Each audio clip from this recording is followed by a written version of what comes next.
All right, Earthlings, welcome back to the Thunder and Dice channel with your boys, the Thunder and Dice Brothers, and we are coming to you on the backside of the best win of the season. Broncos take down the Chiefs with a score 22-19. Will Lutz, 5 field goals, including, of course, the walk-off field goal to ice the game. So, Broncos now firmly in control. Top of the AFC West, top of the NFL, and of course, tops in our hearts. Ian, how you feeling today? I'm feeling pretty good on that 9-2. But before we get there, do feel free to like and subscribe to this channel. We do greatly appreciate it. Now, going on to the Broncos. 9-2, that is a beautiful record, and especially to achieve said record against the Kansas City Chiefs. A few days ago, my God, Bronco Country. A few days ago, my God, Bronco Country is riding this high. It is quite brilliant. All our players and coaching staff have a week off to recuperate. This is looking good. Yeah, it is, man. It's good to be a Broncos fan because we've known it. Bo Nix was going to put it together. The team was going to put it together. We saw what they were capable of at the end of the season last year. So there was no doubt that they could get back to it after a second year. And here we are finally, 9-2, frauds no more, as if that needed to be proved. Beating the Chiefs, I suppose, does do it, as if beating the Eagles wasn't enough. It is what it is.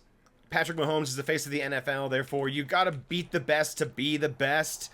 And right now, Patrick Mahomes and the Chiefs have historically been the best, at least since 2018, pretty much. So yeah. Yeah, but that's such a horseshit thing because their fucking record right now is dog shit. Oh, I know, but it's so stupid to prove to the national football media that are all hacks anyways and think they actually deserve their title as journalists instead of just being glorified paper pushers.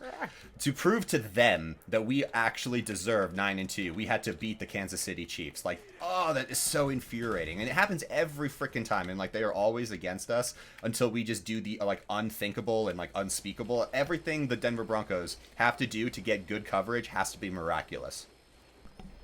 Yeah, it's really frustrating, but you know what? I suppose that's our cross to bear, and as frustrating as it is, it means that this victory, this fuck you, we did it mentality right now is even sweeter. All the sweeter. Yeah, because we're just proving everybody wrong. Nick Wright, shout out to my boy Nick Wright, who's always wrong, especially when it comes to the Broncos. Ian, I'm not sure if you caught his little audio bit, but he was confident, so confident in fact, he said that there is no way that the Chiefs were going to lose this game. Coming off the bye week, Andy Reid is 21-4. Oh yeah, you know what I'm talking about. Yeah, I did listen to it. Yeah, so, yeah. All the crow and all the humble pie. I hope he's being served well, and I hope that the dish is hot. Well, or should it be cold? No, hot. Piping hot, I think. Hot steaming Piping crow. Hot. Yes. And we can say this and we can giggle because we've suffered 8 years of, at best, mediocrity, and at worst, just laughably bad, man. Like, Vic Fangio, Vance Joseph, I love you so much. Thank you for taking a chance on Denver again as our defensive coordinator. You were going to take us to a Super Bowl, you and Sean Payton. So thank you for coming back. Please don't leave us. Please don't chase a head coaching job until that happens. The Walton Penners are rich. They will pay you. Stay and defend. It'll be great. Anyway, but as head coaches, they were not gonna cut it. Vic Fangio is a better DC than he is a head coach. Wade Phillips is a better DC than a head coach, and Vance Joseph, same deal. So we had some real bad head coaching. We had some laughably bad quarterbacks. You remember Paxton Lynch and his goofy pirate dance? No, you don't want to remember it, but you have to because it's there, burned into your memory. Do you want to remember the statue dragon Joe Flacco for a season? Man, looked so disinterested in being a Bronco. I can't believe it. Russell Wilson. I was gonna name him at the very end to see like where does Russell Wilson stack in the pecking order between Tim Tebow and Tim Tebow at least was fun. I don't know if you remember that season that well, but Oh no, I remember the fourth quarter comebacks. And like I remember Tebow sitting on the time couch and with my buddy who was a Chicago fan, and Chicago was up by like a score and a half or something like that. I can't remember what or two scores, score and a half. That's not really a thing. You know what I mean? Let's get out of here. It's a touchdown and a half. And sure enough, fourth quarter happens. Tim Tebow works Tebow time magic, and boom, we pull that out of our hats, and it's a grand old time. That was a lot of fun. That season was great. We won a playoff game. We had Demaryius Thomas catch that pass up the sideline from Tebow for the touchdown to send us to New England to go against the Patriots and get summarily just cactus fucked. But that's a different season. That was still fun as hell. I challenge many Broncos fans to admit that they didn't have fun during that season. So yeah, I'm sorry I ranted a bit about that season. That was a lot of fun. Yeah. But going back to the question, though, like, how bad was Russell Wilson compared to the rest? Russell Wilson was an all-time bad mistake that looked great on paper going into the season. Yeah. No, seriously, it's one of those like, oh god, if we had known, if we had a crystal ball, we all would have run away screaming from that deal. Instead, here we are. The ass end of that contract, he's benched somewhere on the East Coast for some other person whom I forget. That's how forgettable he is right now. Sorry, Russell Wilson, but your career has sputtered. You may have played yourself out of a Hall of Fame career, and you certainly never fit in Denver. As soon as you were brought here, my first thought was, really, dude, he's the same guy who just stomped us in a Super Bowl. It's kind of grody. But you know what? I was a little excited. I bandwagoned for a minute until I saw the product in the field, until I went and saw the game in person against the Commanders, and it's just like, this ain't it. This ain't it. But here we are now. Sean Payton season 3, Bo Nix season 2, and we're 9-2. Like, we got the albatross of a contract still hanging around our necks. So terrible mistake, but good coaching, good drafting, good management overcomes a whole lot, doesn't it? It really does. And then, I mean, like, just... Okay, I'm gonna have to, like, Hufanga, we just got him this year, right? That is correct. Okay, yeah, I was pretty sure it's like that. Because, I mean, like, if you want to just talk about, like good drafting, that, I mean... Hufanga was not a drafting. He's just... Oh, no, well, no, I'm not adding, I mean, like, I didn't mean to, like, draft, I mean, like, adding to, like, the roster. Yeah, that's free agent talent acquisition right there. Yeah, I mean, like, he is... just, I mean, like, I don't want to, like, just single out him completely and say, like, he is the star of the defense, but he is everywhere. I mean, like, wherever the ball is, Hufanga's just going to be there. Oh, yeah, he's like a ball-seeking missile. It's crazy. It's awesome. Yeah. Yeah, I love just watching him play. Our defense is so fun to watch now. And I don't think you can have a better situation for a young quarterback to develop because, this lets Bo Nix make mistakes and kind of suck sometimes and still win games. How rare is that? Like, oftentimes good quarterbacks go to the worst team, the dog shit team, and a dog shit team generally doesn't have a good defense. They're just kind of, they're ass, right? They're bottom feeders. They're the Browns. Can you imagine how Bo Nix would not be thriving on the Browns? Instead, he drops down a little bit. He gets picked 12th overall, the 6th quarterback off the board. He goes to the Denver Broncos, and he gets the ideal situation. He gets a monster defense, a coach who's invested, an offensive line that's been together for a long time, and those all give them the ability to grow and learn and make mistakes and still win games and get better over the season. It's awesome, and I love to see it. And I'm sorry for making any hot take judgments earlier. I never did that, actually. What am I saying? I apologize for nothing. No, yeah, you were pretty good and faithful. I apologize for nothing. Yes, he isn't bottom. But no, yeah. This is a great season. For all the naysaying in the overall bull crap people of the media, as a Denver Broncos fan, I mean, like, I never had doubts that this would be a bad season. I was just like, this will just be, like his Knicks' first season, that was really good. I saw a lot of promise. I saw some interesting plays. Combination definitely feels that it's working out finally, and then especially, I mean, not to say that anything on the backs of Russell Wilson would be better, but to see something that good on the backs of Russell Wilson especially felt really nice. I want to open that door. Yeah. Deficient on money. I got an RPK, so I just got really lucky. I have a great Japanese wall gun. Yes, yes, and then a freaking crossbow, Yep. which should just be a war crime in this game. I mean, like, not to go off the Broncos really quickly, but like we're going off the Broncos really quickly because fuck the goddamn crossbow. Well, there are a Like, couple that is weapons that such should never come out of the box. You should never get a crossbow, an M2 Law, a China Law. Lake, an RPG. Nothing that's fire and forget, one shot done. Gun it. Anything that's not a pistol or a rifle or a shotgun should not come out of that. And even shotguns are borderline like awful. Yeah, because like they're only okay in the first few rounds, and I'm after gonna that, get Juggernog. oh, that's a good.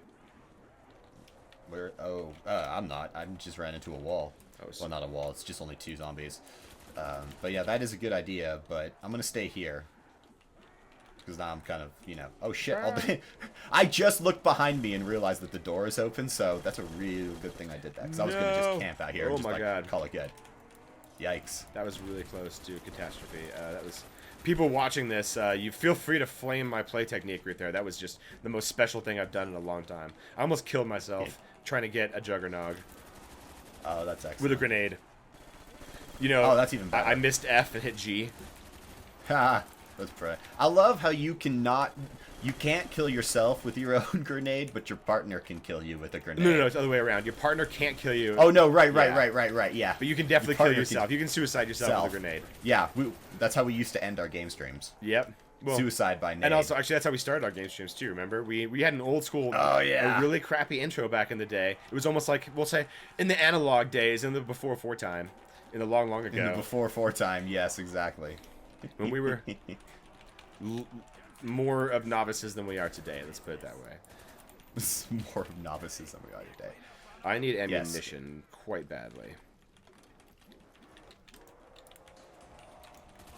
Yeah, I could use a max ammo right about now. I mean, I still have a full clip of RPK. I ended up getting some from since it's a wall gun. It is convenient. I can pick up more ammo for it. Come on, box, don't dick me. Well, give me give me monkeys. So not dicking, but not like it's not brilliant. Yeah, it's like they give me a reach around at least. There's a happy ending, but it's just not the happy ending you wanted. But much unlike the happy ending that we did want and did get, we got a complete game from Bo Nix. Do you recall how calm, cool, and collected he was in the pocket yesterday? Or day before yesterday, or whatever day it is? Yeah. It was wonderful to see. Yeah, it was.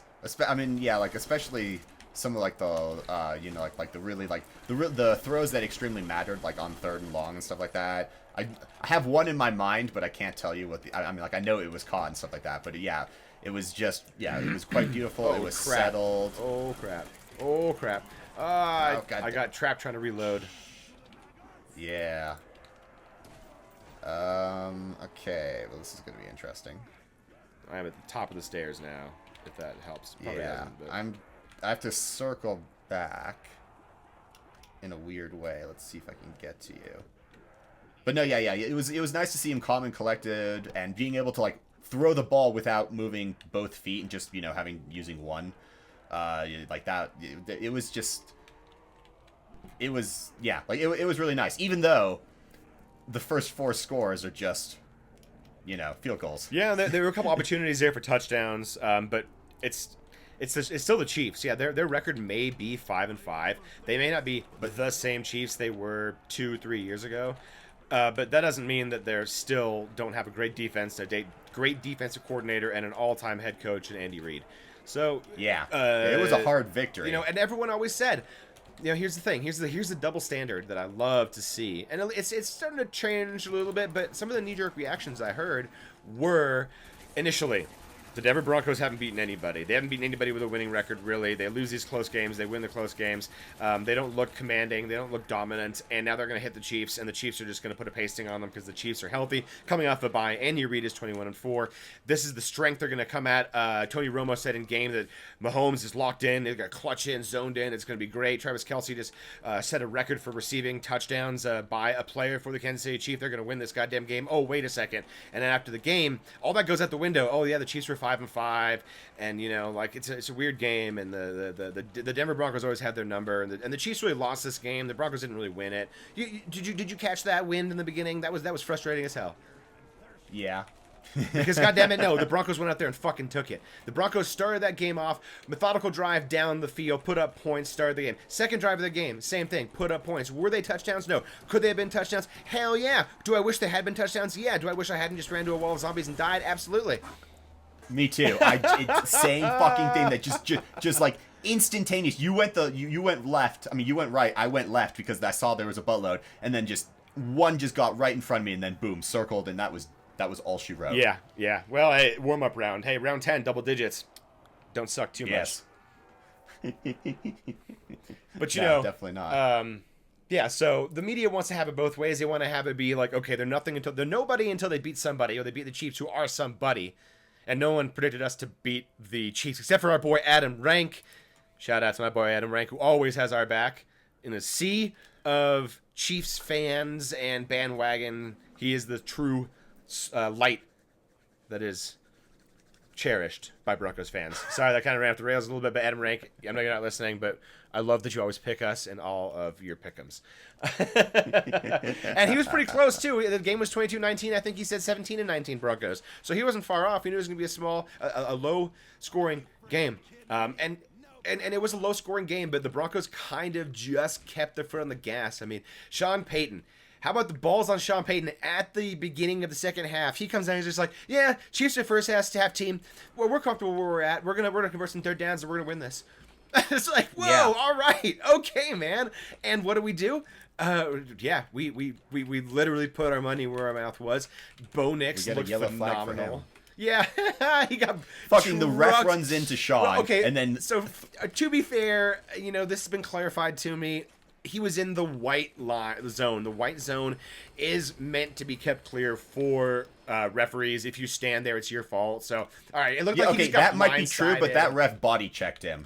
You watch it. He literally leans into his right shoulder. If that were a player hitting a player out of bounds, it would have been a flag the other way around. It would have been a personal foul for 15 yards. But you can't really penalize the refs, I guess. I mean, you're out of here, like Frank Drebin in The Naked Gun. No, you absolutely That'd be can. Fantastic. You just got to put me in charge. Well, I don't know if that would help or harm the integrity of the league, having a benevolent despot in charge who definitely has no Homer ties at all to Denver. Just because I have ties to the community does not mean I would not administrate the ref calling fair. Oh my god, dude. I mean, I feel bad for Riley Moss. So bad for Riley Moss. He gets so many penalties, and okay, let's be generous and say he deserves half. Okay? that's still a let's say metric fuck one ton that out he of the deserve, two. then. Yeah, exactly. Like, oh man, those pass interference calls. One was just an underthrown ball that the player tries to come back for. He was in position to go for it. He had his head turned around trying to play the ball, and they still threw the flag at it. That was just BS. The second one, fine. There's a little more tugging. I get it. He was beat. And fine, throw the flag on that one. It's really frustrating, but he's going to get beat sometimes. He's the most targeted cornerback in the NFL. At one point, he was actually the best quarterback and allowed the lowest reception percentage in the NFL. But here's what's going to happen. Surtain is going to be coming back after the bye week, and Riley Moss is going to get a bit of a breather. He's still going to be thrown at, but people are going to have to respect, oh, God bless it, the outside corner a little bit more. Chris Abrams' drain has held up as his end of the bargain admirably, but it's going to get better when PS2 comes back. And he'll be healthy coming to the back end of the season. That'll be great to have him back. And Alex Singleton will be back as well. So, one ball smaller and lighter, so he'll be more aerodynamic. So that'll be good. That'll be good for him as well. Oh, yikes! That's a rough joke. That's a Lance Armstrong joke. Yeah, I mean, I hope that Singleton would appreciate that. It's really coming out of a place of love. Singleton, I'm really happy that they caught this in the most ironic way possible. A random drug screening. Way to go, I mean, I guess. I mean, I did make the joke that, if the Broncos do actually win the Super Bowl, he'll be like, oh, I'll lose a nut, but I gained a ring. Yeah, right. So. Oh, God, that's too funny. All right, well, I'm broke, but let's go down here and Hopefully I can survive for a while Yes. and pick... Oh, I could there's a open box that one as well. up. I know, I realized that after I'd already opened it up. I just sort of autopiloted my way through. Much like I tried to autopilot my way through that round and got all excited about our defense and let my guard down and got taken down by some It was zombies. very interesting to watch. I mean, listen. Yeah, I bet you my character just sort of froze.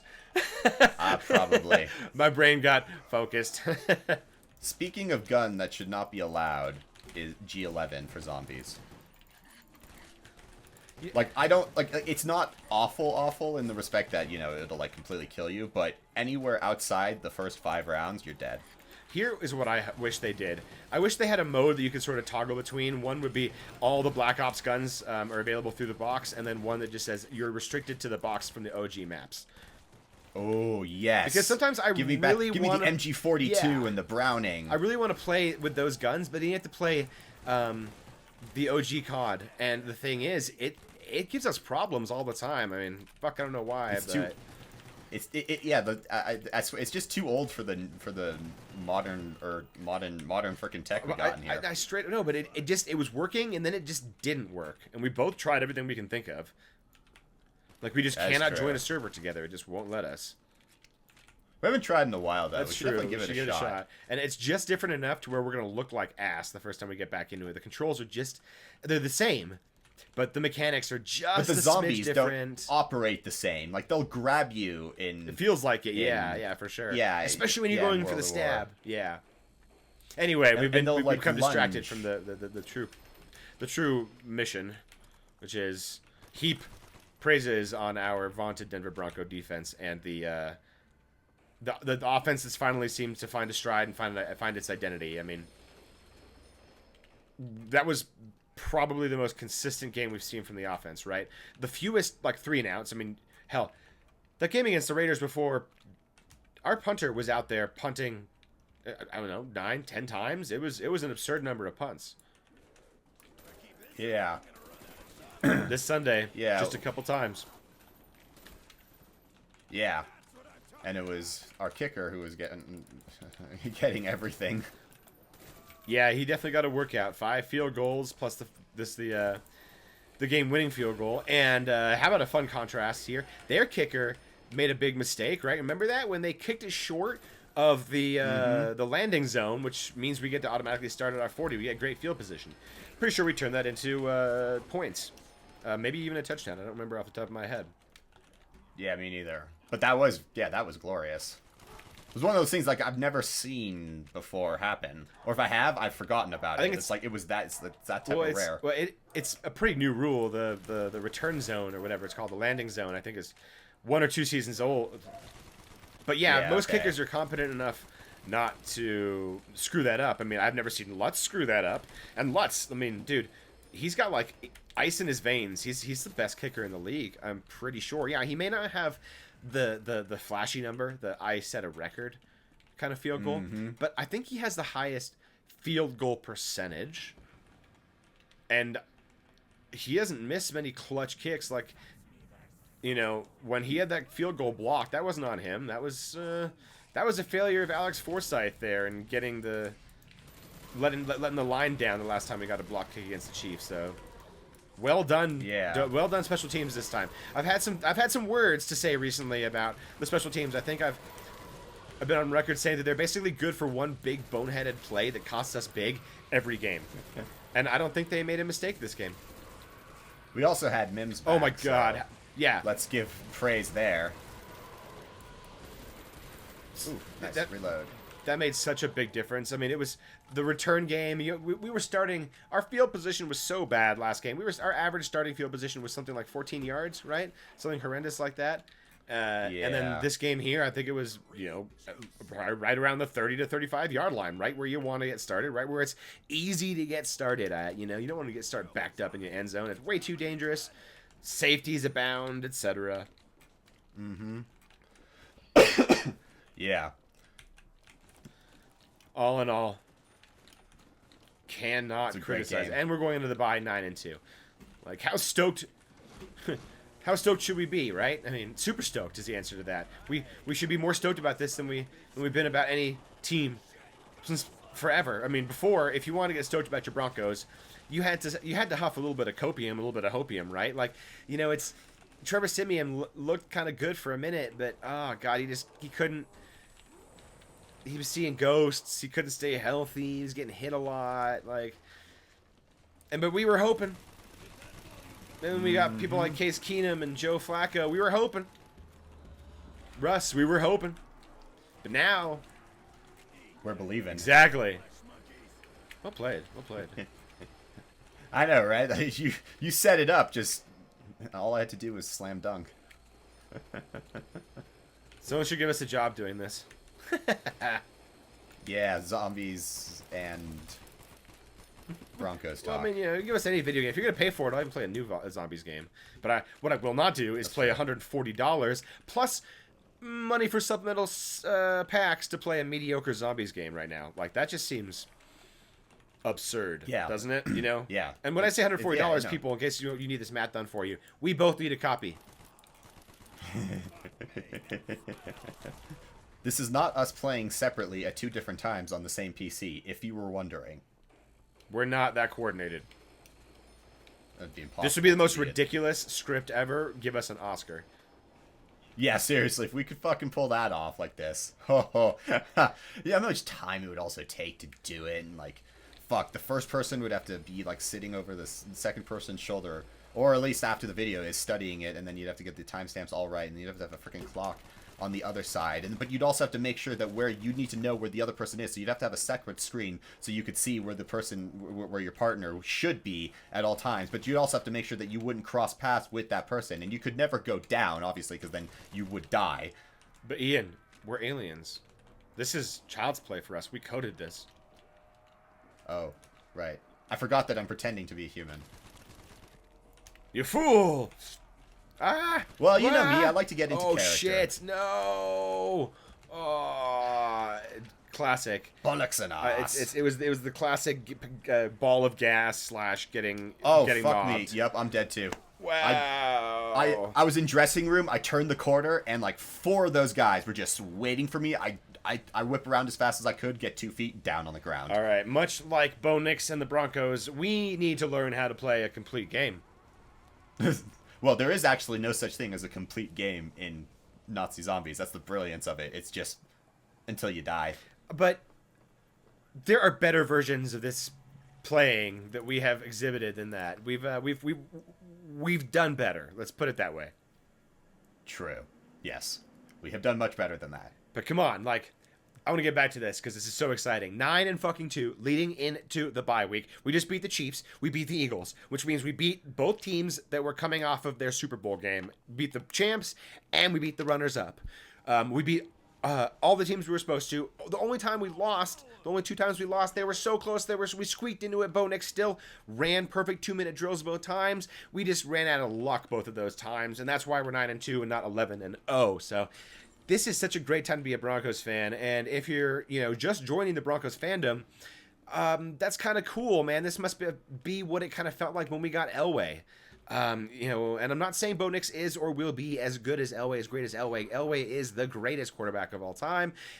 Clearly, certainly the greatest Broncos quarterback of all time, without question. Bo has a lot to live up to if you want to start comparing those two, but this is as close as the Broncos have come. We're drafting our own quarterback. We're going to develop him. We're going to watch him come up. We get to see greatness evolve, which is so cool. Now everyone needs to chill out a little bit about the constant criticism and, I wonder what Stidham has. Let's see what Stidham has. No. Shut the fuck up with that. Holy cow. God damn it, you're 9-2. You don't change the recipe at 9-2. Like, that's like Papa John's or something being like, you know what would be really great? A worse dough recipe. Why? Because it's new. You know what would be really great? Coca-Cola, new Coke. Why? Because it's new. Isn't the more apt analogy Cracker Barrel? Time to update our restaurant. Okay, can you explain that controversy? Because I did hear, or read a headline, I should say. It was like, wow, the depths of disinterest that headline brings up in my soul can't be measured. And I moved on with my life. But now, since you brought it up, I'm kind of curious. What was the Cracker Barrel controversy? Okay, good. You don't know it either. Thank Yeah, fuck. I don't. I mean, like all I know. I mean, like this is like the most surface level shit. I was just like you. The only reason I know about it is because certain people I like to watch for fun online mentioned it, and so like Cracker Barrel does something to their label, like No, mother of God. Shit. I know, Ditches right? like ditches the barrel and the cracker and shit like that, and then does like a little bit of a revamp to the interior of their stores. That like ignites a backlash from their core demographic or some shit. I'm gonna guess, because before their relaunch is even like in full swing in earnest, they basically backtrack and go back to the old school logo and the interior.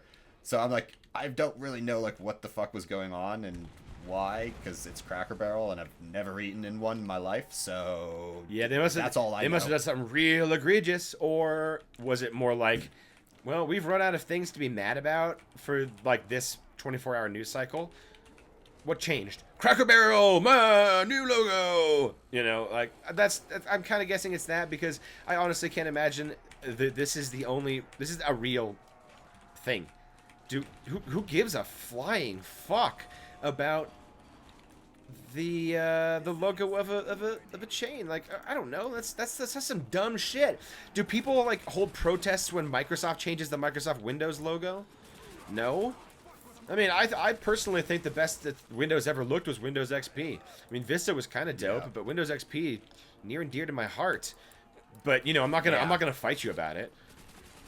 No. Well, I mean, I might. If you're going to tell me that Vista is better than XP, or that Vista is your favorite over XP, I'm going to seriously ask what type of. But are you going to go gasoline online you've been and smoking. create an entire like media campaign saying that it's like the worst thing ever? Demand that Microsoft change it back because somehow it's like got more woke, because it's more mirrory, and mirrors are like glitzy, and glitzy are like showrooms, and showrooms are like the backstage of theaters with all the lights around the mirrors, and mirrors are backstage drag queens. Duh. Draw the lines. Come on, do the math. Yeah, no, I'm not going to do any of that type of shit because I'm a. Well, no, I did it for you. It's okay. You don't have to think.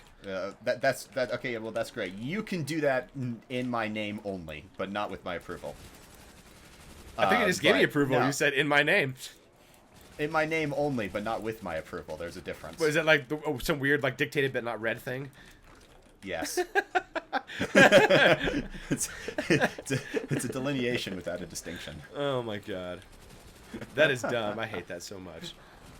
I know, right? It's like that's some true doublespeak shit right there. Yeah, well, you gotta love double speech. I mean, it's very. I was gonna say something, but then insta-killed, literally like snuffed the words out of my like, mind. Ooh, insta-kill. Right about like, to say ooh, shiny. insta-kill. Yeah, I know, right? Pistol time. In the face. In the face. Oh, we've survived round 4 so far, so not bad. So we've talked about, obviously, the Broncos kicking the Chiefs' ass, and I will say it was an ass-kicking because anytime Patrick Mahomes has a little pouty face, every single time they walk out of the stadium dejected, and every single time they have to go up there and be like, Andy Reid says he's going to do better, and Patrick Mahomes, so really need to figure it out, and they're coming off a bye. They have every excuse to win, and we have every excuse to lose, and we kick their butts. Fuck yeah, we kick their asses.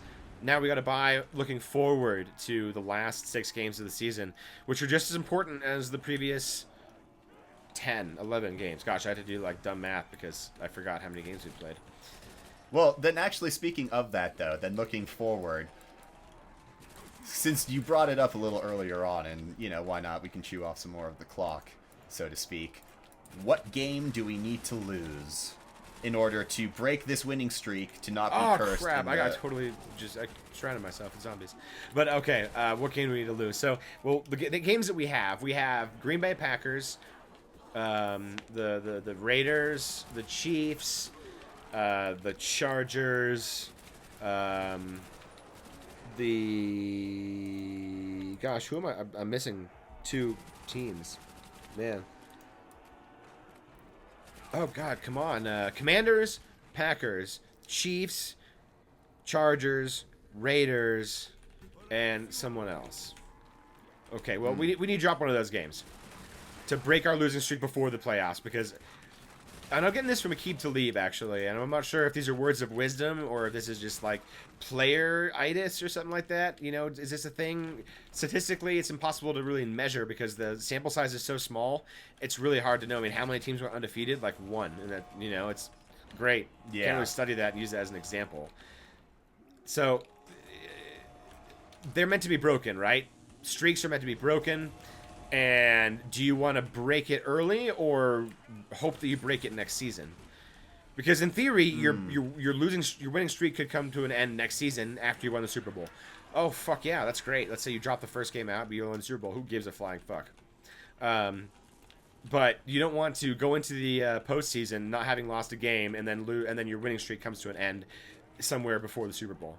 You know, or even at the Super Bowl. You want to be like Tom Brady and get popped in the mouth by Eli Manning, right? You don't want to be that guy. So, when do we want to have our losing streak end? I vote for... Oh, God.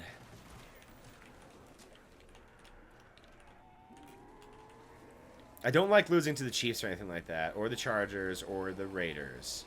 You know, that's just gross, especially right? the Chiefs. It just feels that's just wrong. And if you lose to the Raiders, like, man, what you doing? What you doing? The Raiders are a joke, right? You can't lose to the Raiders. We can't lose. We can't lose to the Raiders either. Yeah, even though we barely squeaked by, you know, a win's a win. I'm not going to argue with a win. I'm not going to apologize for a rough win, especially when we turn around and just put a pasting on the Chiefs. And once again, we'll reiterate, we beat the shit out of the Chiefs. Who's got more jersey stains? The Chiefs. Who has a lower score? The Chiefs. Who goes home dejected on the team bus? The Chiefs. Yes. Aus Ende basta aus boom, as my aged grandmother might say. So, back to the question, which I've been artfully skirting and dancing around because I have no good answer for you, besides saying who I don't want it to lose. I'm going to... Alright, so we got Packers, and we've got the... Okay, god damn it. This is really driving me crazy. Ian, you have a second screen somewhere around you. You should definitely look up the rest of our schedule because I'm going insane not remembering it right now. Yes, protect me. Got Packers. All right, so we have. Whoa! I said protect me. Don't leave a zombie right in front of me. I tried to create a halfie, but it didn't work. Yeah. Okay. All right. So we have Commanders, Raiders, Packers, Jaguars, Chiefs, and Chargers. Okay, I would be okay dropping Losing with the Jags. I think. Yeah, because they suck. And they're not really, going to be a competitor to us right now. I don't think. And they beat the Chiefs and the Bills. You know, so like, I don't know what that means for us in the standings, but if we beat them, then we're man. I don't know. NFL standings are confusing that way. Oh man. Well, I'm not gonna. My brain is can only work on one thing. Only gave enough blood to run either. Once again, I am like double in points. Yep. Well, I'm trying to remember things and talk about Broncos and not die at the same time. That's true. I've just been listening a great deal. You're carrying the team. I'm carrying the combo, sort of. Yes. That's okay. We can switch it up and move on to other things where you have to talk more, and then I can save your butt and it'll all even out. Oh shit. Oh, this was a bad idea. Okay, yeah, I think the Jags. I guess I would hate to lose to the Raiders because losing to the Raiders is just dirty, right? Losing to the Chargers, I just don't want to lose inside the division. Get down here and get Juggernaut. Stop showing off. Well, oh, for fuck's sake. Jesus Christ. How was that showing off? So, yeah. Literally. You were standing and fighting with dual pistols without Juggernaut. How is that not the definition of showing off? No, that's just being absent-minded and thinking of other things. Yes, that's what it was. Yes. Yes. Well, you know. All right, so we'll win all the rest of the games minus Jags.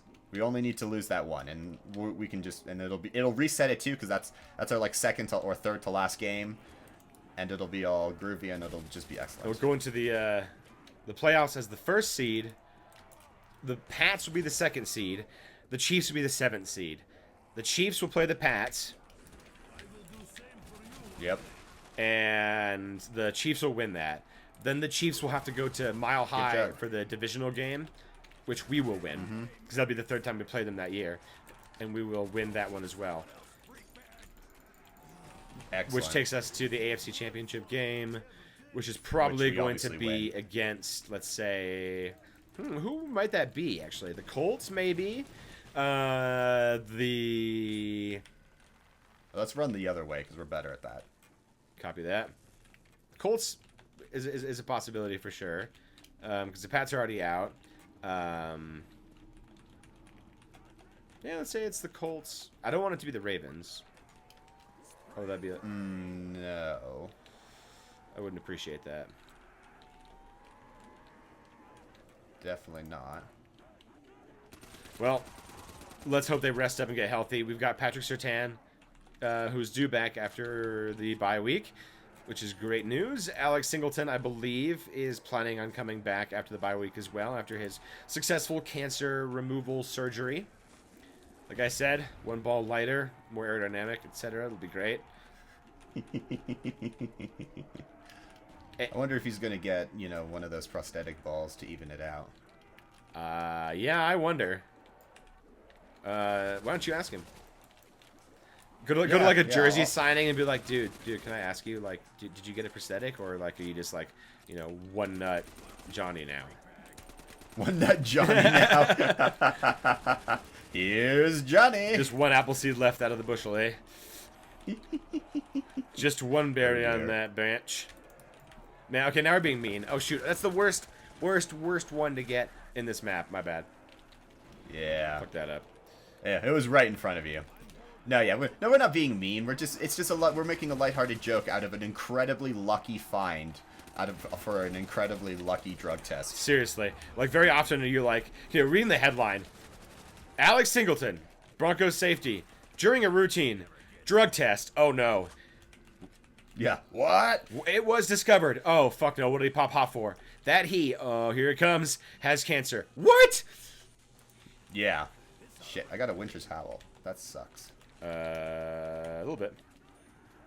I'm saving up. It's only good to like gonna shoot in a crowd and then someone can mow. Oh hey, but still. max ammo. Oh god, motherfucking damn it! I wish I would have known that was there. Because I just sprinted back really quickly and refilled the STG. Damn. Well, yeah, actually, there's no way either of us could have known it. I was walking down the stairs and saw it. I'm surprised it survived, actually, that I heard it, and I was like, I wonder what it is, and... I do like those finds. Yeah. I was also on my way to seriously. buy ammo, too, so I just happened to... This is why you don't get the boarding up perk on this map. Yes. Because it's a fucking clusterfuck and you have to fight through everyone tooth and nail. I should have got the STG. I'm still rocking the Thompson. I could try the CZ. I've run train with it before. Banzai! It's just... Oh no, I did it again! It was right behind that zombie! Ooh, yeah. Alright, well, Well, at least it's in the middle. I'm going to wrap up the Broncos conversation now because it's interfering with my ability to play this video game, and I can't talk coherently at the same time. And I think that we have looked over the course of the season. We've gushed and we've pontificated and we have exultated enough. Go Broncos! Let's go Broncos! Let's go Broncos! Let's go! Yeah. Moving along All right. to something completely Random other different. stuff. What's it gonna be? I don't know. What do you think space football would look like? If they have Mars football in Babylon 5, would they have space football too? Like, would they be that dumb as to have that as well? I mean, I don't understand how they can have a Martian football like thing that also like competes directly with the Earth League. That's just dumb. Well, that's one of the few things that truly makes no sense in Babylon 5. But I think that... well, let's stretch it out though. If they've got baseball, why can't they have football? And how would that look? How are the rules different in 2250? Well, two things. A, I think the baseball stat being in the Earth, like the Mars League being in the Earth League together, I always assumed that was a joke. I don't know, that's man. bad. They're taking bets. Remember that? Well, no. I meant like Straczynski put that in as like a joke to see just kind of like a, because I'm like physically, I mean, on the physics side, Babylon 5 does its best to like get everything more or less like they try to make everything accurate or like, reasonable. do like or reasonable, and like don't do like super stupidly outlandish things. Like they give applause like, "Ooh, why are these ships so powerful?" Well, they're fucking hundreds of millions of years old, and that's how old the race is. All right, cool. They've harnessed tech that's basically makes them into gods. But I always thought that the Mars League stat was a joke on to the audience, being like, no, we just put this in here to see if anyone laughs for the audience sake. Okay, so this is you a think real it's tongue in thing that we cheek? actually, yeah. Okay, well, I don't know. I just thought it was kind of ridiculous, and they're playing baseball on the on Babylon 5, and he's in a batting cage. And I was thinking about that. I was like, man, the fact that it's spinning that fast might actually fuck up the trajectory of the ball. I feel like.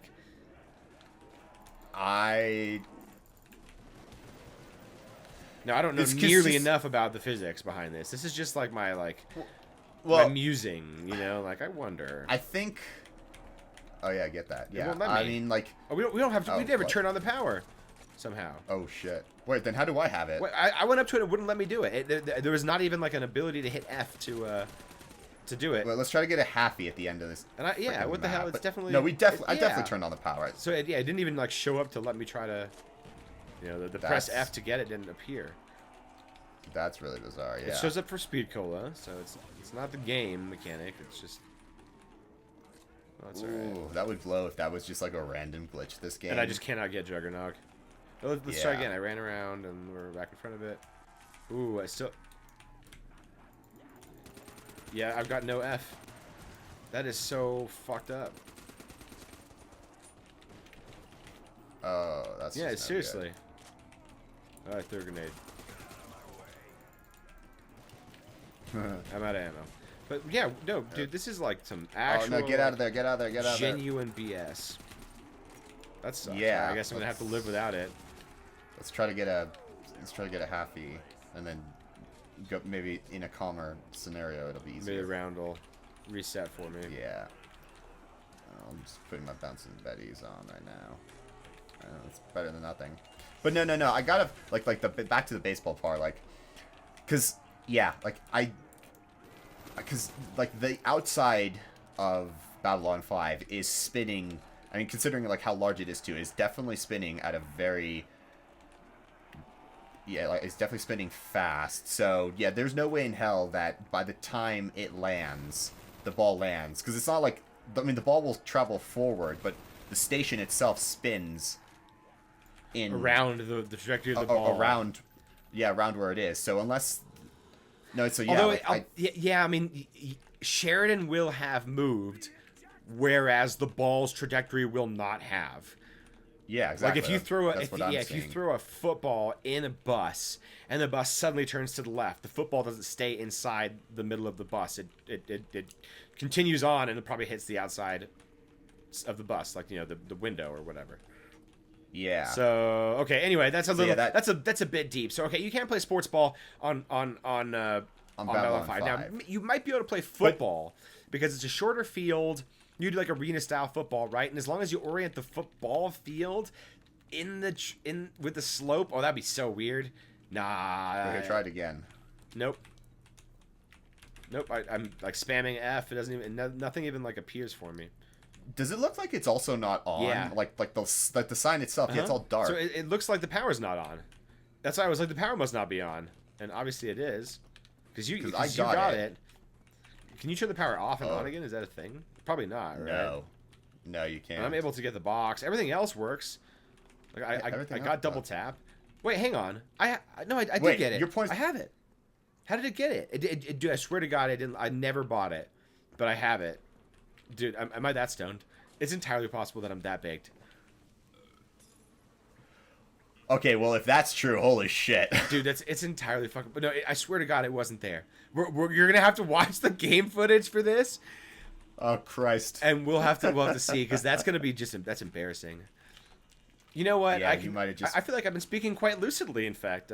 Just because you've been speaking lucidly doesn't mean your mind is all on thrusters. I feel like the Governor Lepedimane in Blazing Saddles My mind is rivulets of thought cascading in oceans of deep desire. Or whatever he says, that crazy shit. That's what my brain was doing, apparently. Noise. Yep. Alright, shall we kill this last halfie? Actually, let me go fuck with the box a little bit. Oh, then come turn around. Oh, do you know where it went? It's in Juggernog. Oh, word. I did not know that. But didn't you just pop in here? Yes, but I didn't. See, once again, just, yeah, let's not think about it too much. Moving right along. We were in the topic of Babylon 5, and we can continue in that vein if you'd like to. Yes, because Babylon 5 is awesome. I mean, we did just watch the best and worst of Babylon 5. Now, the best and worst of Babylon 5 doesn't necessarily mean they're like our favorite episodes, right? It can be the same thing, you know? And yeah, no, yeah, like no, yeah, like the best is not, because I mean best, like we're using IMDb's rating system here, so it's not like when we say best, we're not talking about like our personal best. We're saying or our personal what you favorite. people on the internet have collectively voted is the best. Yeah. On IMDb, you know. And you know, reasonable people are free to disagree and argue their points. I can't argue that it's not an all-time great piece of television. Full stop.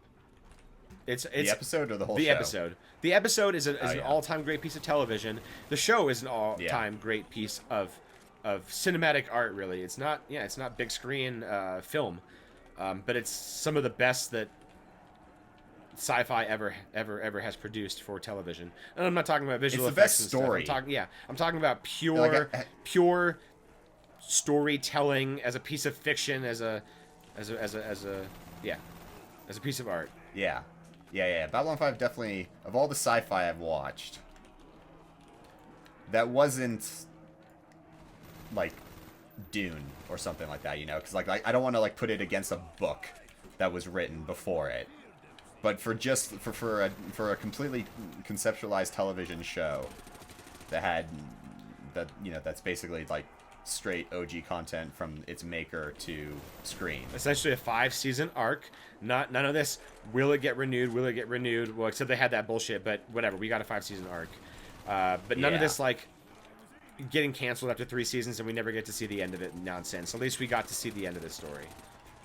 Yeah, exactly. And there's so many cool twists and turns and exploration of, like, the different alien societies, the intricacies between them, and you know, like how humans have this interesting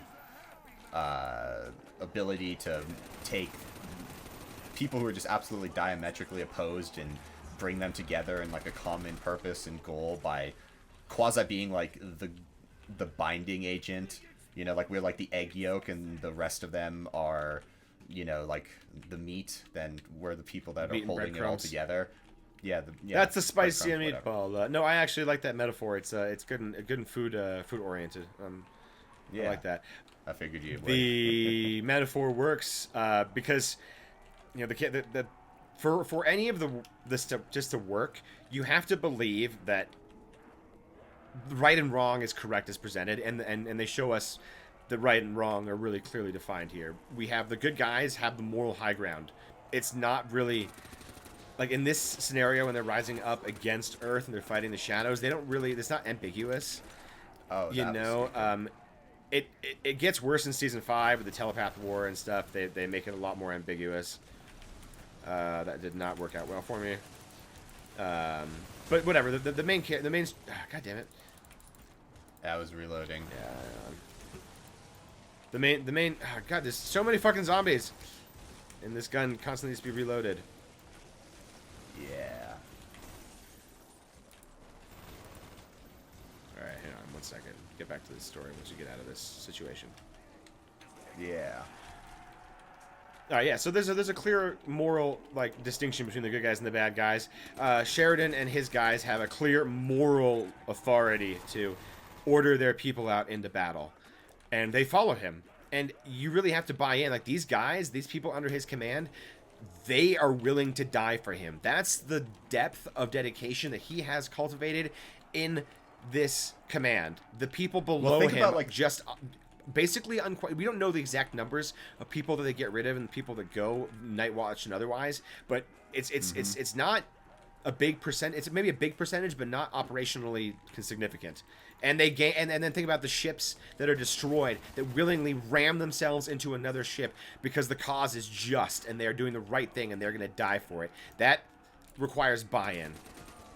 Yeah, and like one piece that you do that you see really well, it's illustrated, but it's not like you have to actually think about what they set up and then talk about it before you actually get to this this part of the conversation. But in the very first episode of season 2, when Sheridan is called in from the Agamemnon to take command of Babylon 5, he is instantly like ingratiated with his with the Star Fury pilots because of the maneuver that he sends. Like he sends them out to take on the not the Black Star, the Trigati. Yeah. But then tells his Star Fury pilots, hold.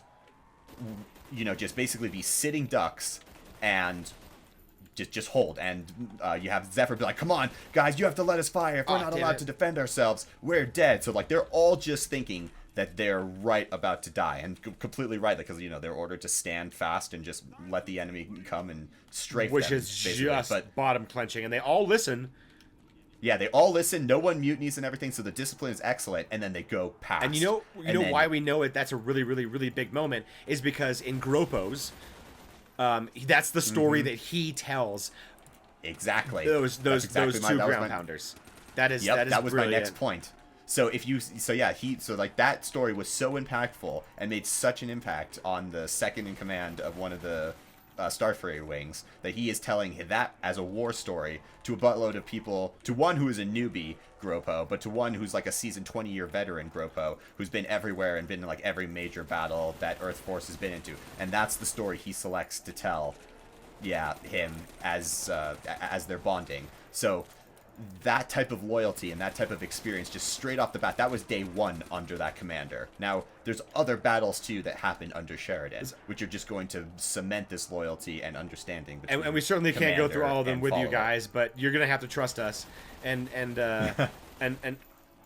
there's a ton of buy-in by these guys, and it's because they're doing the right thing, and he's proven it over and over again. Bruce Boxleitner is a fucking pro as an actor in this scene. He is a great, charismatic. There's something going on with this game here. It's having issues firing now. That's just fantastic. I click and nothing happens. What the fuck was that? Now this may be my old mouse just actually literally dying on me. Yeah, I'm kind of considering that because I'm having no problems over here. This is smooth sailing, and I've had no real interruption communication issues. No, that's just that. Maybe just my mouse just. It is an old mouse. It's 7 years old. It's finally dying on me. I hope that's not the case. Yeah, I mean, remember it happened to me a few years ago. I couldn't look down the barrel. Yeah. I couldn't right click. That's right. Oh. Run! Oh, great! Instant death. Trying to reload. All right, let's see if I can sneak around once more. I don't really have the best guns anyway. I've got a frickin' FAL and a Thompson or something. So yeah, really nothing to write home about. And I have $6 grand, so save yourselves. Do not approach. And we are into an hour long scheduled stream, so hell yeah. Now, Babylon 5. Here's some of the other things that Babylon 5 does well. While I'm down, or for this brief moment, I guess, they display society not really getting a whole lot better. So I don't want to say it's dystopian, but it's not a utopia. And it's not Star Wars. It's not space-like fantasy. It's not Star Trek, sort of like a desire of space awesomeness, and we're a post-scarcity society, post-money, post-want society, post-disease society. For you may not call it a utopia, but it seems like if you remember the Federation, specifically if you're on Earth, you don't. Come really on! Nice. God, I just cannot get through a corridor without getting hit twice. Yeah. Yeah. They because I mean, to a certain respect, unless we completely overhaul our whole system and have a very different outlook on money and work and just everything that we've basically designed our world around for a long time, thousands of years. Basically, I mean, like, we're a lot freer now in the respect that instead of being indentured servants or slaves that might be able to buy their way out in 20 years if you're, you know, at the heart of the Roman Empire and stuff like that, depending on where you are, or you're just enslaved forever.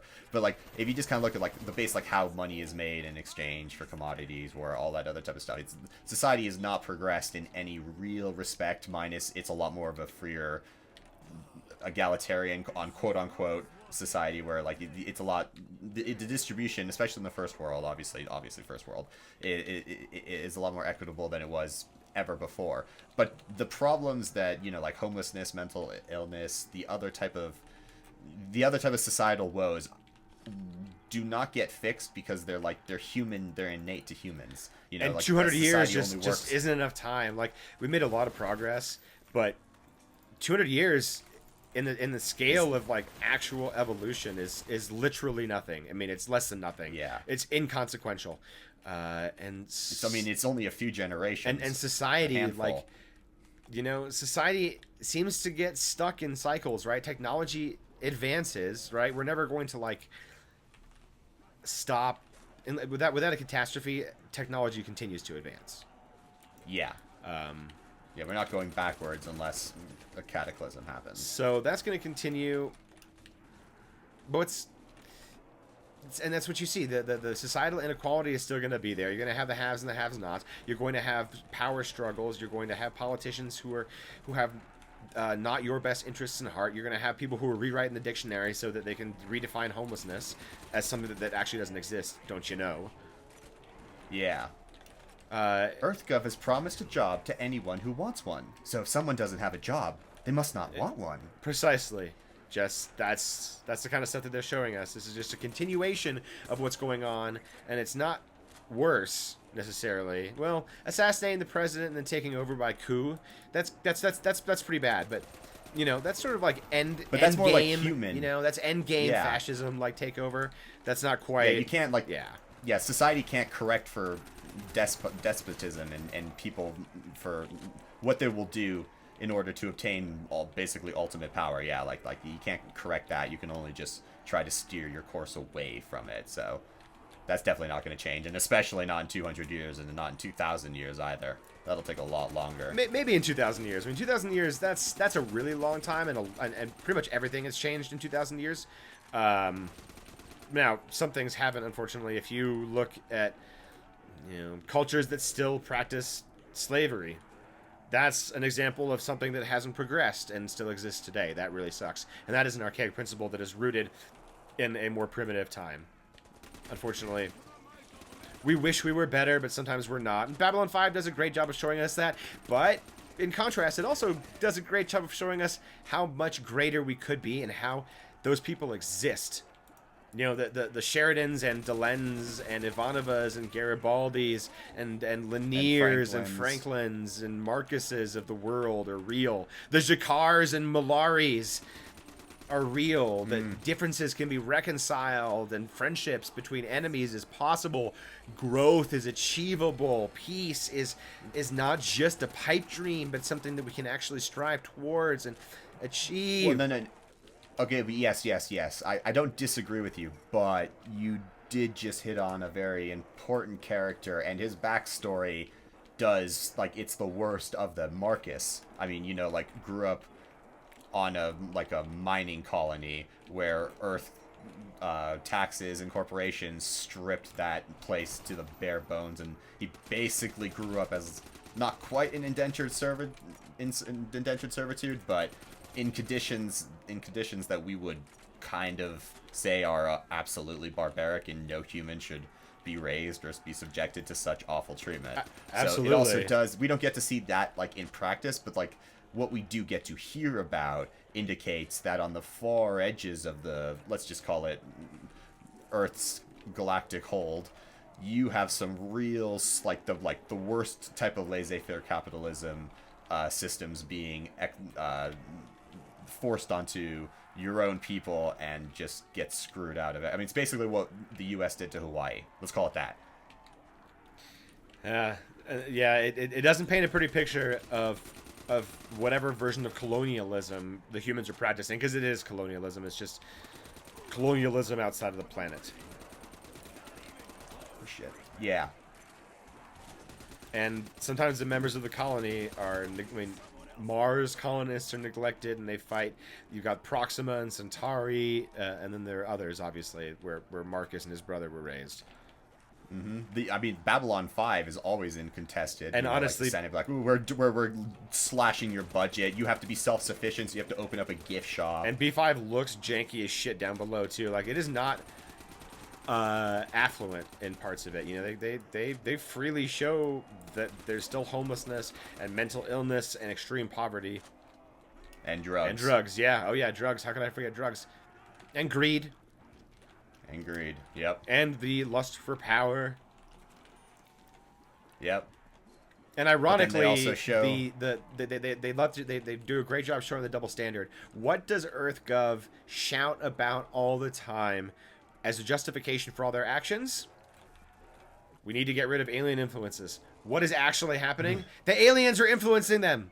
They're telling them to what is going on. So it's once again, it's sort of like this right-wing, I mean, just projection. Let's not put a political bend on it, but it's just the bad guys screaming loudest about what they are actually guilty of doing. I'm not saying that other people do that or have done that or are doing it currently. It's just I'm just stating facts and asking questions. I'm just Tucker Carlson it up. Oh, and we were doing so well, you know, talking about the awesomeness of the Broncos and, you know, then the awesomeness of Babylon 5. And what does my brother interject? That. Well, I mean, to be fair, don't you agree, or wouldn't you agree, that it's pretty hard to divorce some of the political messages from the show? Don't you think they take a pretty clear allegorical stance on fascism, rise of? Oh, yeah. Like, anyone who says that, you know, Clark isn't a fascistic leader doesn't know the definition and is kind of laughing. And, like, no, yeah, like, it's that the parallels are stark, and you can definitely tell, like, I mean, like, oh, goddamn, a freaking commando knife, Jesus. Yeah, like the cautionary tale that they are telling has been told throughout time and has been shown multiple times and is basically straight out of any of the, you know, 19th century dictator's playbook. Yeah, exactly. So yeah, it is a very good cautionary tale, and you can definitely draw similarities between certain elements in politics today with certain elements in now you might say it's in historical. It's because sci-fi has a tendency to be prophetic. So I think sci-fi does a good job of preaching the mantra learning from history to protect the future sort of thing. So they're doing the same sort of thing. They're taking, here are mistakes that we've made but turned upside down and placed into an uncommon, unfamiliar new situation so that you have to reevaluate it and relearn that lesson. And that's exactly what J. Michael does here. He's taking the lessons of history from 1930s Germany, and he is putting it on a future world, 250 years plus in the future, and showing it to us again, and once again trying to drive home, this is a lesson that we didn't learn from history. I'm showing it to you again of what a possible future looks like when we don't learn this, in an effort to help you learn from history. Sci-fi does a great job of it, and B5 does a great job of that. So I can't say, and of course, we're humans. We look for patterns, and we look for parallels to our lives. It's very, very easy to say this show has so many parallels to what we see today without remembering that it wasn't made today. It was actually made in, 1995. So, and if we were talking about this in the 60s, and let's just say the show was made also, like, in the 50s, or 40s or 30s, I mean, like, if that worked and stuff like that, we would still be drawing the same parallels that we're drawing today, because, as you're saying, they are a universal theme. Right, yeah. So the great thing about great storytelling is it's universal, and I don't mean that in a sci-fi, like, it's in the universe way.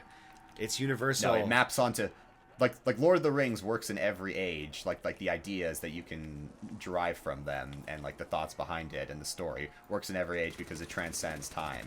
Babylon 5 does the same thing because it's a good story and it's a tale that's been told. I mean, like, as be it for frickin' Shakespeare, Julius Caesar, Babylon 5, I mean, War and Peace, whatever you want to frickin' go for it. You get all these common themes always getting recycled. The rise of totalitarianism, whether that's totalitarian exactly. communist regime, totalitarian despotic or dictatorship, doesn't matter. We're talking iron-fisted state party control of media, information, goods, services, and people.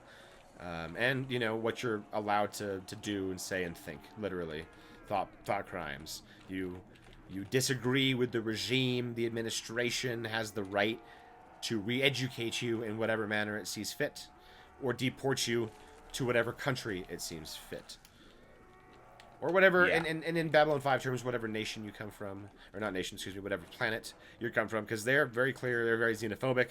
They just turn nation state into homeworld, and country into planet.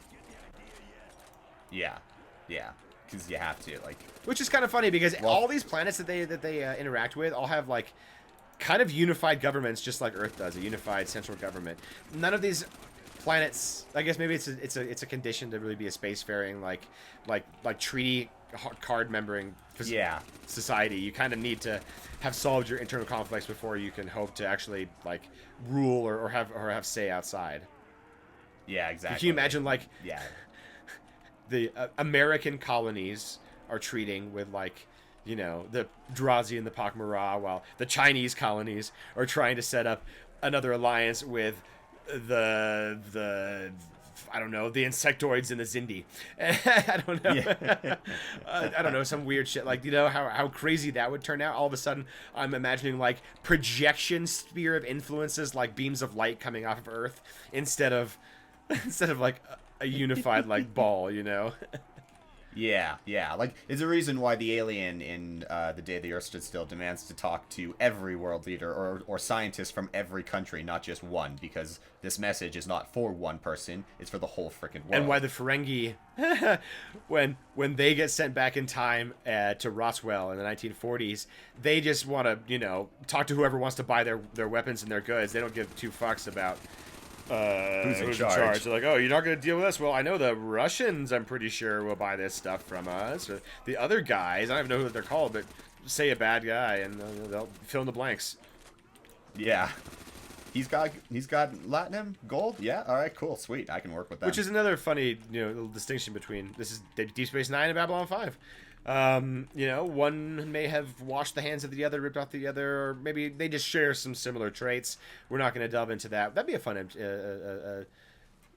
thing to talk about, though, if we want to dive into how much of a ripoff it is, if any, of Babylon 5 or vice versa. But that's for another episode, definitely. Yeah.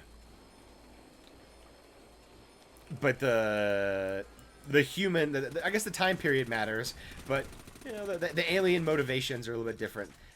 The closest we've got to Ferengi in Babylon 5 or maybe the Centauri, right? They're kind of shisty, shifty. They definitely have some profit motives, some trading going on, some dominion. They want to get money and power, right? Influence, money, and power. They're pretty opulent. But I feel that goes for everyone though. They're just I wouldn't say that they're a Ferengi comparison. I don't think there is a Ferengi comparison in Babylon 5. There's no pure capitalist society on B5.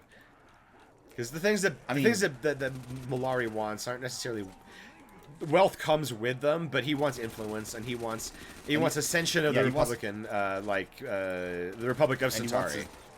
And he wants his star to rise again because he's from a noble household. There's way too much aristocratic action. There's no aristocratic action going on in Ferenginar. Grand Nagus can get ousted because he's not profitable enough. It's all just pure laissez-faire capitalism. True. Okay, well, there's not a good analog for it, and that's okay. That doesn't need to be. Yeah. But the greed of humanity is sort of portrayed in both shows, just in different ways. Yeah. And in B5, it's money's not a big issue. It's not a big thing they talk about because the main characters don't really talk about it except for Earth Force trying to charge them rent, and then a couple parts about how we're going to keep the station running before they realize the Mabari government's just going to float them and it'll be fine. And who gives a fuck Yeah. about money? I guess we will figure it out. Yeah, and it's also not like it. The show would not be added to. Yeah, that'd be so lame to add the economics of kind of Babylon like- 5. Because it's in the same way to be like, how does the Federation? Well, see, that's one of those things that I collect actually rent? do want to know, because the Federation sort of like towards the TNG era, the later TOS era, and the early TNG era, you really get the sense. And you and I have argued about this, and you're right, I'm wrong. Money does exist in the TOS universe. Yeah, It's stupid, but we have to agree that But TNG TNG is onwards- kind of gone, right? Oh yeah, it's definitely gone. And if there's any doubt left over, DS9 with Cisco's freaking dad's restaurant and shit like that just completely demolishes any potential argument. Like, oh, they're like still sort of paid for it. No, they definitely don't. And also the Ferengi, or them not being charged, Quark's bar not being charged rent for all that time. And suddenly be like, well, you know Yeah. what? Like, we didn't care because you don't care about money. But now, all of a sudden, it matters to you, so I might take some. That's kind of all, that's exactly. kind of it. So yeah, good looking out. Yep, money is they're post, but they're definitely post scarcity either way though. Yeah, Earth is described as a It's paradise. egalitarian. one of It's the problems, 'cause equitable. they never- You know, race doesn't matter. Yeah. And Picard says it often. The pursuit of knowledge and striving to better oneself are the goals of humanity, not acquiring wealth. And that the good episode that demonstrates that is when they capture the stasis ship, basically, full of 20th Yeah. century jackasses. Yeah, and they're just like, how am I going to survive in this world? Well, how am I going to think? Can I go? Where's the nearest bank? Can I go see how much interest I collect? I really kind of love Picard's bafflement in that he's like, "What are you talking about? Like, fuck out of here with this shit." It's a good episode. Your bank has been. That's an episode, dude. We should fucking review. Yeah. You know, just because it is a fun little case study on humanity. But humanity isn't progressed like that in the Babylon 5 alternate universe. No. Yeah, it's much more like it is today, just modernized. So medicine is better. Like I imagine the Yeah. disease is less rampant, assuming you have access to medical technology. You're not your life expectancy is probably better. Yeah. So in that sense, it's good. Your life. Your Well, because life is Delenn better. says like humans can live up to 100, even older. Yeah. When she finds out that his lifespan has been cut greatly. So he's still likely to have lived a long time. Yeah. So medical technology is better if you have a job and all that good stuff. It seems like life's okay. There is still a democracy of some sort there. You know, they're voting for president, and there's a senate and stuff like that. So democracy was alive before the fascist takeover by President Clark and his regime. Yeah. But mental health issues still exists. It's hard. Yeah, but it's hard to say on like what scale Yeah, it exists. it's since only the show never really hearsay. delves into it. Like we hear it and be like, okay, yeah, there is a problem, but that could be like, you know, that could be a major problem or just one of those like minor nuisances that like, well, yeah, we're sort of trying to do it. It's really hard. Like, what's up with down below, know, really? You know what I mean? You know, like, how big is it? What's its population? What kind of social services are available on Babylon 5 for them? How many of them there are like actually mentally ill and can't get help or can't get out of it? How many of them there are criminals who prey who that's where they thrive in an underworld? So, you know, drugs will exist. So there are people who will be addicted to drugs. Where there's drugs, there's theft, right? So Yeah. in what respect is it that way? In what respect are there social services that can help them? In what respect are they completely neglected because there are no social services that can help them? It's really... Well, there are a few episodes that do give a pretty good like social kind of construction. You know, A Late Delivery from Avalon, Yeah. even though that is a really bad episode. I you know, kind as of a love whole. it. I love that, and they made a very satisfying thump as they hit the ground. I love that. Well, no, yeah, like it's got some good one-liners, but it does though orchestrate really well how much gangs control down below, you know, because they had like to get the picture. Oh shit! No. To get the Okay, I'm running to get the around. picture back from the old lady. You know, like for like the picture frame for the old lady, you know, they have to like fight through a gang. There's multiple other episodes where you see gang activity happening. I definitely think that like power makes right in down below. Like, if you're not affiliated with someone who has the muscle to back up their words, because you see security officers every once in a while, but not often. So Right. and Franklin sets up like a free clinic down below. Yep, so there aren't and good Ivanova social goes services. to shut him down. No, not really, because Ivanova goes That's to. what I mean. There are not like- good like- social like- services. Yeah. Oh, no, I thought you said there are. Oh no, there are Sorry, not like, good yeah, social that was just a services, or there microphone are fail. some, No, yeah, but not enough. Maybe they don't Yeah, not reach the enough. right It's- people. No, they definitely don't reach the right people. Now, the one thing that's I'm better sure for the there's well people that at B5 charlatans. is the weather's better. Yeah, that's true. It's always going to be a pleasant 70, 80. I don't actually really know. But Because you never see anyone in shorts and a t-shirt. I imagine it's very, Like very that. climate controlled for the most part. Especially the command and control and Diplomatic and Zocalo and the main areas. Yeah, I'm sure it's cold and down below. Yeah.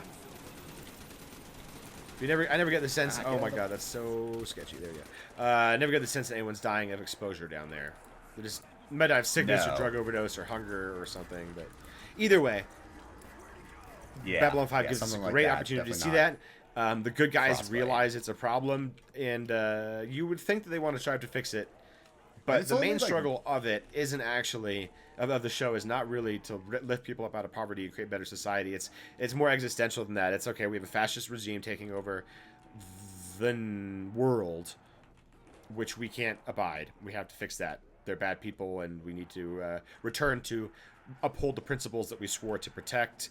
And beyond that, let's go ahead and deal with this intergalactic power struggle that has been waged over the course of millennia. And then maybe after all that, we'll tackle some of those, like handle the small things, mental health and poverty on Earth. And on that inconspicuous note, boys and girls, unfortunately we had some connectivity issues and our game stream was cut short. So we bid you a fond farewell adieu and hope that you survive your apocalypse against zombies. And until we see you next time, stay happy, healthy, and sane. And if you like that, like, comment, and subscribe down below. Tell us what you think. And if this isn't the ending, whoops.